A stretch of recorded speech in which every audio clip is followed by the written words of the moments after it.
Welcome to Masters of Growth for Plaintiff Law Firms. This is where we sit down and talk to industry leaders to bring you lessons, stories, and insights that will help you grow your revenue, margins, and the happiness that you have at work. Eamon, it is so awesome to have you on this podcast and to chat with you. We've had a lot of conversations before. I think you have a lot of relevant experience and insights to share with the audience. Maybe to start by giving a quick background of yourself and your current role. My name's Eamon. I guess the most important part is I got out of college, went into the Marines for 6 years. I was an officer, and then I kind of fell into the legal space. I started as a project manager, worked my way up, and I'm now the COO for a couple different law firms. Oh man, so many questions that I want to dig into there. Maybe first starting off with your role as COO, not just on one law firm, but you're working off across a couple different law firms. This is, from what I've seen, just such an important role and a role that seems to be gaining importance in a lot of law firms. How does that work? What's kind of your day-to-day roles and responsibilities like, and how are you juggling it across more than one firm? So I like to say it's 3.5 firms, but we are adding another one. So I guess it'll be 4.5. There's one California lemon law. There's a California employment law firm. And then there's a national lemon law and PI firm, which is the one we've been working together on. And then the California lemon law firm sends cases to the largest lemon law firm in California. I do process optimization and consulting work for that firm too. Basically in these roles, I'm trying to maintain strategic oversight of all the different, departments and making sure they're keyed in, optimized, doing what they need to do to complete the firm's mission, essentially. So that's everything basically from marketing to intake to document collection and processing to cases, getting the cases ready to file or demands being sent. A little bit less on the litigation stuff. That's really the attorney's world. And then at the back end, settlement, collection of revenue, all that good stuff. Day-to-days, pretty KPI focused, looking at the numbers. I mean, that's the only way you can manage a bunch of different firms is looking at the different numbers and, seeing if we're off track, on track. I'm always thinking about ways to improve, which is why we originally started talking. And then not just the process, but also the team. Who's doing well?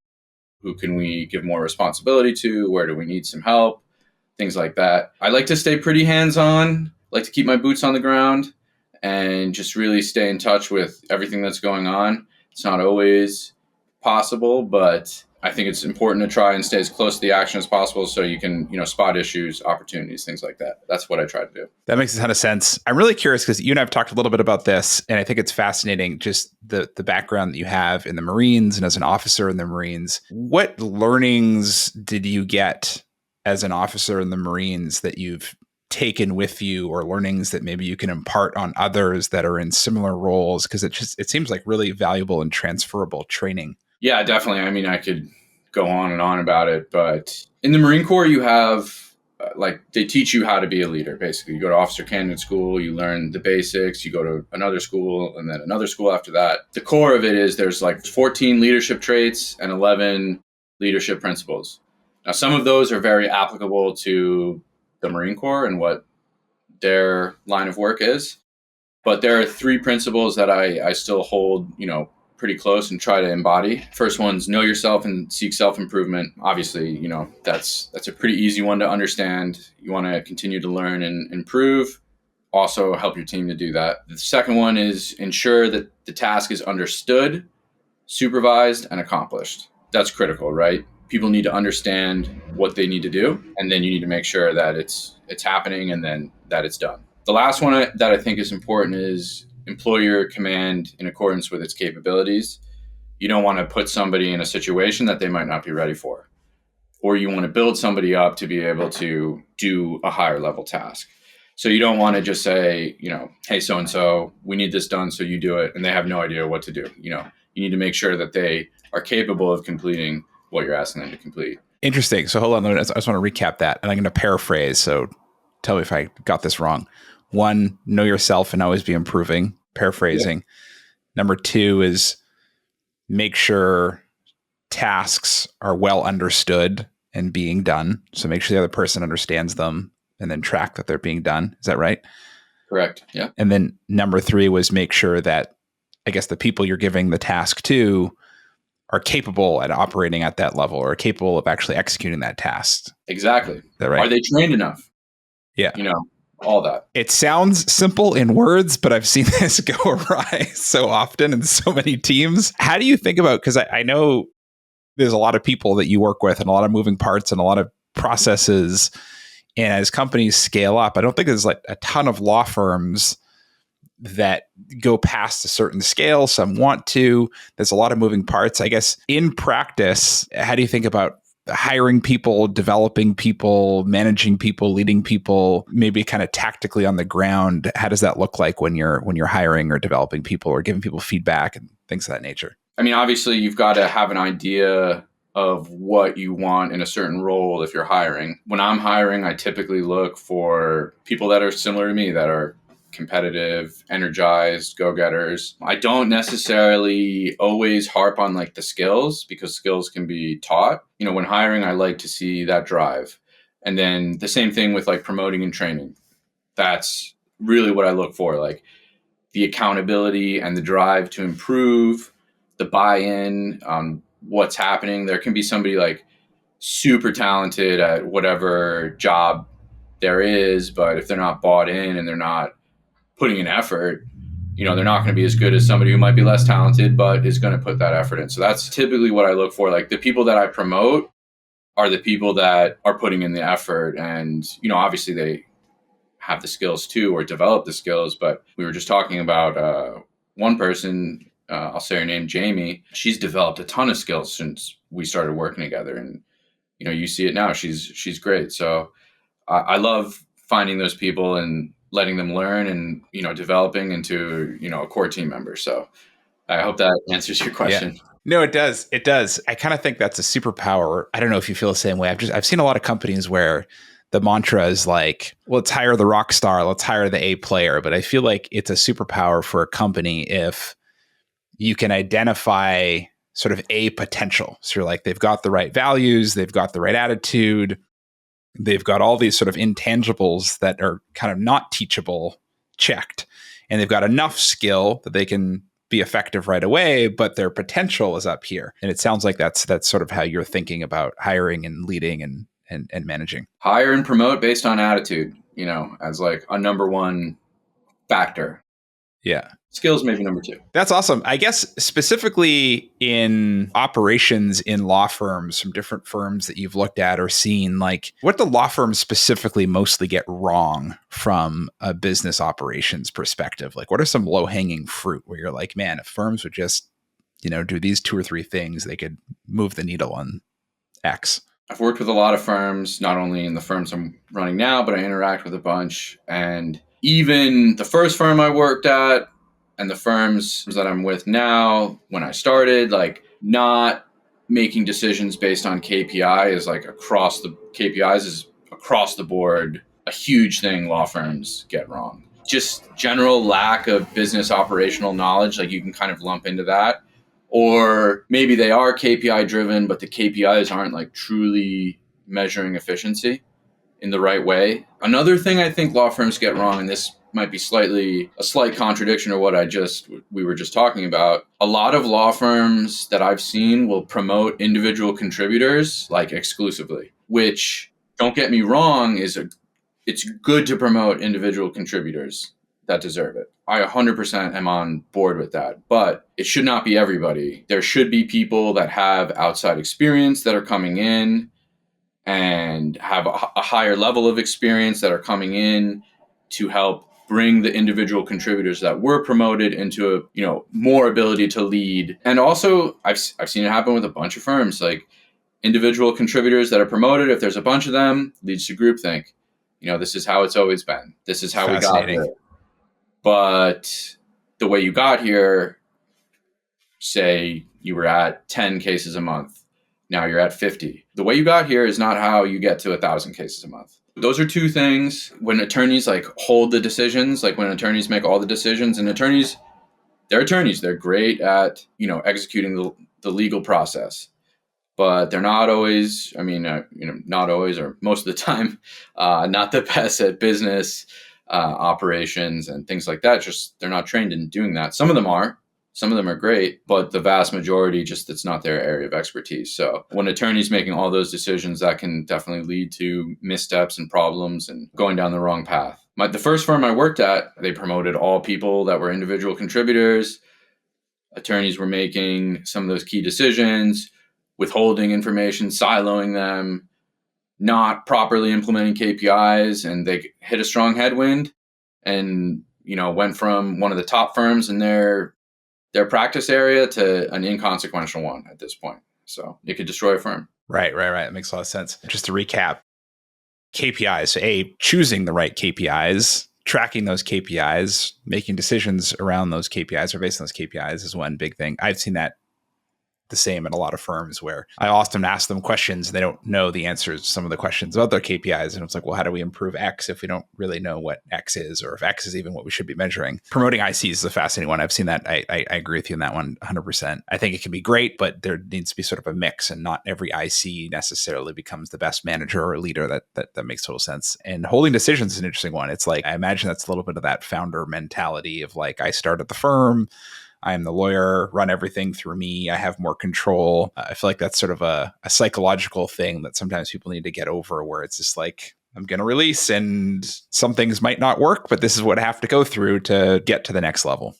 100%. It's probably not exclusive to just lawyers too that have that. So that could be any founder. I know I went through that, and I don't even think I'm the best person to that, but I remember last company that I started, we got to a certain point and one of my board members pulled me aside, and it was like one of those things that I kind of thought I knew, but doesn't necessarily mean I was practicing it. And he was like, Julian, do only what only you can do, and everything else, like, find the right people to do those things. And like, what only you can do is actually a lot smaller than what you think it is. 100%. So I was like, yeah, fair enough. Good point. Sort of pulling on that thread a bit more on law firms and operations. Like, at what point should a firm think about having someone focused entirely on operations, improving operations, maybe a non-lawyer sort of business leader? Because I imagine there's like, one or two attorneys start a firm, maybe they hire an admin, a paralegal or something like that. And at what point should they hire someone dedicated entirely to sort of the business side and the operations side of everything? Great question. I would say when it comes to like the pre-case being filed, marketing, intake, document processing, that final creation or compilation of the demand or the filing. I would say you want an operations person there, like as soon as the firm can afford it. As soon as you can afford it, because the lawyers need to be focused on winning the cases and bringing revenue into the firm. And as they optimize, you're going to be able to grow and grow and grow. You're going to get the settlements. You're going to be able to put that money into marketing. You're going to be able to get more cases. So I would say it depends on the practice area, but once you get to, this is just coming from my gut, like 50 to 100 cases a month, you might want that operations leader to also help oversee and optimize the litigation process and the settlement process. Law firms don't have a problem generating a bunch of revenue. Pick your practice type. They start getting cases, they're going to win the cases, and they're going to generate revenue. A lot of law firms that I've seen will generate that revenue. They'll have their original process. They'll promote somebody who is good at doing that. And then they'll have more and more cases, and they'll just throw bodies at it. They'll just hire more and more people. I've seen it happen a bunch of times. They don't optimize the process. They eventually get too big, and the inefficiencies start to show, and a strong headwind, change in the law, whatever, could just knock it over. So, right, things just kind of start breaking. When you think about growth of a firm, so a firm's trying to grow from, I'm trying to understand like the barrier that certain firms have, where talked to a bunch of firms where it's like, oh, I just get referrals and other people send me cases in this sort of wheelhouse of mine. But those referrals are great. It's good revenue. To your point, they can get up and get running with revenue quickly. But I've seen a lot of firms that just don't have a reliable source of cases other than referrals from their network. And my thought has always been like, okay, but what if there's a dry spell with those? Or what if there's a dry spell for a long period of time? Like, how are you acquiring your own cases directly from customers versus through these referrals? Do you have any, I don't know, thoughts or ideas on just like how a firm could move from just referrals through network to actually reliably generating their own revenue? I mean, the simple answer is you need to start marketing. But like, I guess the more in-depth answer is, I mean, I would say referrals is great. Like, even if one of the firms I work with, I mean, hundreds of cases every single month signed up, and we're still trying to grow our referral network. So referrals should always be a slice of the pie. Great place to start. Most cost-effective way to start, 100%. I would say very early on, especially when the firm is small, only a couple employees, the attorney or the two partners, I would recommend getting into some form of paid ads, whether it be Meta or Google, as soon as possible, because that is where the steady stream is going to come. And it takes time to build the algorithms to be able to get that consistent case flow. Probably going to make some mistakes. Referrals could be a crutch if you just rely on them forever. Like you said, I would say as quickly as possible, especially when the firm is small, get into the real marketing channels. Yeah, I guess it's just like setting some budget aside early and just start testing that, start figuring that out so that you can start building a consistent stream from elsewhere.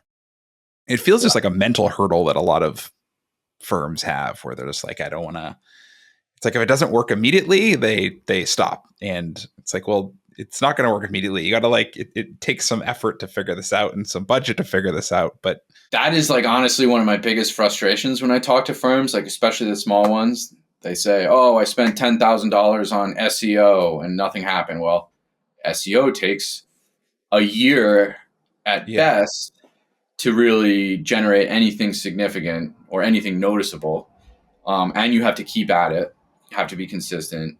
And then with the rest of the marketing, like you could turn Google ads on and 1 month, it doesn't look good, turn it off, your algorithm is messed up immediately. So you have to stay consistent. Not, I'm going to spend X amount for this month and see what happens. Like you have to really think like, okay, we're going to do this for a year through hell or high water to try to get this right. And by the end of the year, you will have some sort of consistency. You can make some decisions on what you're going to do next year. But I always recommend firms like you need to stay consistent. Even big firms I've seen turn off their marketing budget and then they expect to have the same cost per acquisition when they turn it back on. It just doesn't happen. You need the flow of leads, the pipeline. It's to stay, every step of it needs to stay, at the appropriate level, or you're going to have huge gaps. It's interesting to hear you say that because it's so common to, I mean, I've not personally built up a law firm, but I've built tech companies, but on and I've been often involved in the product side or the go-to-market side. And go-to-market is exactly that too. It's like you have to take the long view and say, okay, here are the channels we think, here's the approach to these channels we think will work. This one fails. All right, let's try this one. This one fails. All right, this one's working a little bit. Let's tweak this a little bit. But it's this consistent effort testing these assumptions until you figure it out. To your point, yeah, it can take 18 months before you're repeatably getting a channel to work. And then that channel dries up 12 months later and you're like, oh shoot, we got to go do it all over again in like different channels. And it's like this constant game you're playing. That makes a lot of sense. If it was easy, everybody would do it, You gotta stick to it. Yeah. No, that's completely true. One problem I hear a lot talking to a lot of law firms, I've heard it from firms themselves. I've heard it from people that have the problem directly. I've heard it from people who help other firms, is just broadly speaking, intake. So, hey, we got all these leads. I've heard marketers say, hey, we sent this firm, thousands and thousands of leads or tens of thousands of leads, whatever it is. And they're complaining, but then we follow up with them and realize they called them all twice and that was it. Variability in quality among team members in intake. It just seems like intake has a lot of moving parts, and I've talked to a lot of people that say they had challenge with it. I know you've been involved in some pretty decent sized intake teams. Any just like lessons or learnings or insights there on leading those teams, how to measure those teams, how to get those teams effective, or processes? I hear problems a lot, so I'm just curious if there's any sort of learnings that you can impart for others. Yeah, I mean, where to start? I know it's a large question. So. Yeah.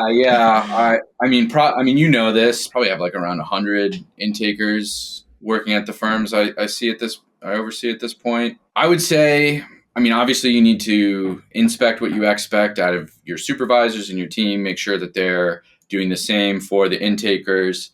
I think having quality control where people are listening to calls is super important. I think having a strong set of KPIs and then managing based on the KPIs is critical. The way we kind of structure our teams is we'll have supervisors that, one supervisor will start in the morning and another supervisor will close the day. So they're watching the flow. And then we have quality control, quality analysts listening to calls, giving feedback on calls, helping intakers improve, making sure the intakers are not saying things that they shouldn't be saying.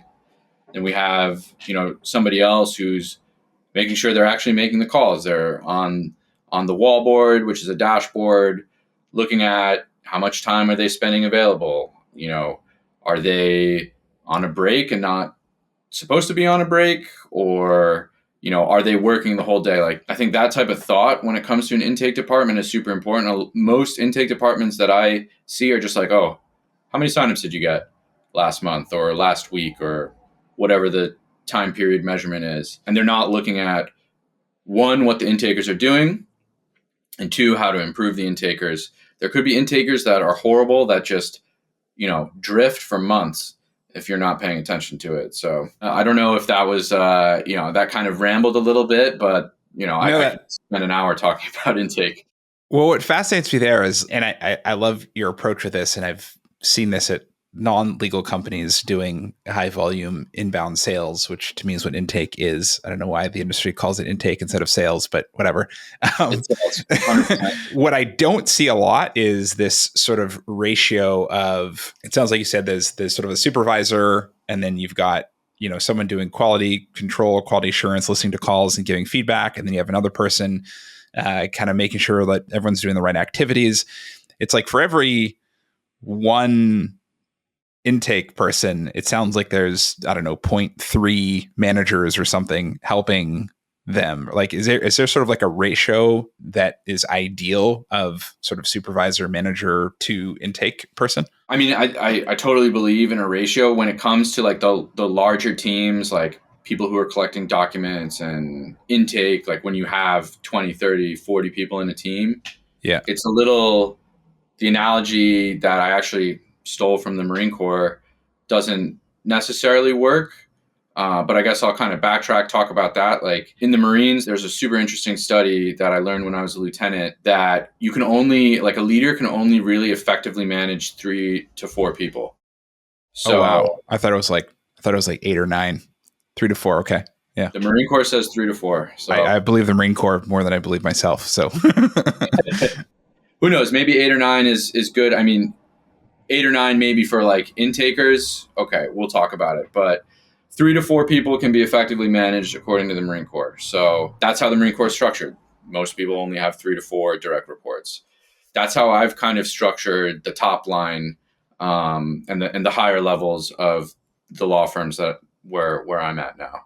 So I have somebody from marketing, somebody ops, somebody performance management, and then somebody, project management, operational improvement reporting into me. They have like a similar amount of people. And then for the larger teams, like the intakes, the doc processing, those larger teams, we kind of split the responsibilities. So instead of having like 1 to 4, something like that, that's just not economically viable. We split the responsibilities where, like I said, there's a supervisor, quality control, and a real-time analyst. And the supervisor is looking at, is the process being followed? Are the leads being called appropriately? Quality control are evaluating the calls, making sure people who need to improve are improving or getting rid of them, making sure new people are adapting correctly. And then the real-time analyst is looking at, day-to-day activity. And you really only need one person to look at a dashboard and see if somebody's been sitting and doing nothing for 10 minutes. Yeah, so it sounds like you're able to get away with maybe a different ratio other than 1-3 or 1-4. And maybe it's, 1-8 or 1-10 if you split the responsibilities like that. Is that accurate? Yeah, I think when you split the responsibilities, just roughly doing it in my head, it's probably 1-8 or 1-10. But I truly believe the 3-4 when it comes to anything outside of those big teams that are just more power teams, Yeah, that makes a lot of sense. Yeah, it's really interesting. Team structure and team dynamics and how to set up the org chart and how to set up the reporting. Like it's a fascinating, or org design in general is just fascinating to me because you can get so many different outcomes by tweaking that, even with the same people and just changing things up. And even also just talking to a lot of law firms. I mean, frankly, there's a lot that just don't even ever listen to their calls or don't look at quality control. And I'm kind of fascinated by that. I'm like, how do you? Honestly, I fired people 100% from hearing one call. I had one guy who was like working for another company and doing intakes for our company. If you're not listening to calls, like that type of thing will just completely fly under the radar. Right. And your teams are mostly, at least on the intake side, it's predominantly remote, right? Yeah. Yeah. So you're kind of doing all this observability, but via various software tools and things like that, right? I've managed fully in-house intake teams, and you still need to listen to their calls, though. You could be at one, if you're walking behind the aisle of in-house intakers, you could still miss, somebody on the other side of the room saying something, that they need to improve on. So you still have to do it. Oh, it's so true. In person, all you can see is that their butt is in a seat. Like for all you know, they're not even set as available to take calls, or you don't really know what they're saying. Like it's still just as difficult to manage. So yeah, I totally hear you there. A topic that has come up on many conversations I've had with firms around intake is, and some people feel strongly one way or the other way, and I know the type of case is dependent, but at what point do you get someone to sign a representation agreement or retainer or whatever? I've seen some firms go all the way through intake, collecting documents, evidence, whatever is needed, all the way through to demand letter, and they technically don't have retainers or rep agreements in place. And then I've seen, or they get it at that point, like right before they send the demand letter. And then I've seen others where, fairly early on, once they think there's a high probability they can win a case, they'll get someone to sign some, representation agreement or retainer agreement, and subject to investigation generally, where a certain percentage of those cases that are signed maybe end up being dropped later. But I don't know, just curious your thoughts on that from sort of a growth perspective. If the number one goal is, we want to be great lawyers and deliver this great service to as many people as possible so we can grow our firm, is there one approach or the other that you think is better from a customer perspective and B, a firm perspective? And any thoughts on that? I've done it both ways. I have a very strong opinion on which way is best. You could potentially argue it both ways. Like I would say from a firm perspective, signing as soon as you can and then investigating afterwards is hands down the way to go. And the reason for that is it's a super competitive market. If I have an injury or I have an employment issue or my vehicle is giving me problems, I'm going to go on Google and I'm going to look at the top 3, 4, 5 firms, fill out a bunch of forms, and just sit back and wait for somebody to call me. You might call me and talk to me and say you want me to jump through a bunch of hoops and send a bunch of information. Then somebody else might call and say, hey, sign this agreement. We can help you out. Who are you going to go with? You're going to go with the firm that says they're ready to take your case. The first firm I worked at lost a ton of cases because of this. So I've always been of the opinion, sign the person up, lock them into your law firm, do all the investigation and be honest with them. Like, we need to investigate. Of course, that's your duty, but you'll sign up more clients and you'll end up filing more cases if you do it that way. Now, some people could say you don't want to lead the client on, you don't want to drop any cases, but ultimately, if you're going to drop the case, it's pretty likely that other firms are going to drop the case too. So that's my non-lawyer opinion, is sign the case up. Yeah. I agree with you. Just to play devil's advocate, though, an argument I've heard from others is, one, like, we don't want to create a bad experience by dropping the case. I think you can solve that through good communication and being upfront with people on how the process works. I've heard other people say, I want them to sign because of me. Like, I want them to know me. And if I ask them to go through extra hoops, it's fine because I'm such an amazing attorney, or I'm so good and they're coming to me because of me, and therefore it doesn't matter. I feel like that works until you're trying to make the firm more than just, 2 or 3 people. But I don't know. Do you have any thoughts on that argument? I mean, no, you're 100% right. That works. If you're by yourself or have, 2 staff members helping you. But if you want to grow to any sort of reasonable scale, you're not going to be able to talk to every single client. If you're the attorney, you shouldn't be either. You should be winning their cases for them. As soon as you started saying that, I just thought solo practitioner. Yeah. Which 100% makes sense for them. Eamon, this has been awesome. I have so many more questions. I feel like I could talk to you for hours about this, but I'll be mindful of time for the listeners here. But before we go, 2 questions. One, any other wisdom or advice that you would give to anyone else coming in and working as a non-legal background, coming in, becoming a business leader in a law firm? Any thoughts or advice on that you'd give to someone in that position? Yeah, I would say manage by the numbers. Make sure that your KPIs are really showing efficiency and are not just vanity numbers. It's a lot easier to go to a managing partner and say X plus Y equals Z than trying to explain a situation and then the managing partner says, well, we always did it this way, or my gut tells me this. Like, numbers speak for themselves. And then the same thing if you're managing staff. Hey, Julian, the team average is Y, but you're only doing X. We need you to get to Y. It's a much easier conversation to have. So I would just say manage by the numbers and have KPIs that are really measuring efficiency. And don't just take the KPIs that were there for granted. Like, make sure you take a look at them and do they really make sense? Because a lot of times they might not. That makes a ton of sense. And final question, if anyone wants to get in touch with you, chat with you, learn more about stuff you're doing, what's the best way to contact you? Is it LinkedIn? Anything else? Yeah, just reach out to me on LinkedIn. That's how we connected. I pretty much respond to everybody who reaches out to me. So that's a good way. Awesome. Well, yeah, I'll put your contact info or LinkedIn profile anyway in the show notes. And thank you so much for taking time to chat. Yeah, thanks for having me. It's been great and looking forward to continuing working with you. Awesome. Likewise.